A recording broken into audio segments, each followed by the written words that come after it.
আমাদের পাড়ায় সবাই তোমাকে চেনে রনু।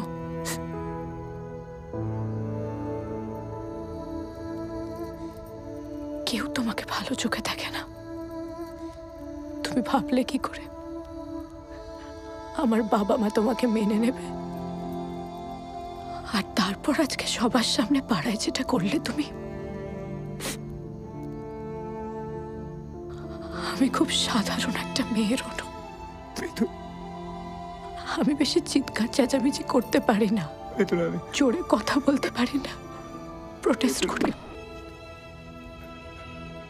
আমি তোমাকে কি করে সামলাবো বলো? তুমি তো একটা পাগল। আমি তোমাকে সামলাতে পারবো না। আমি পারবো না রনু। সরি মিতুল। সবকিছু শোনার পর তুমি হয়তো নিজের হাতটা আবার কাটবে, না হলে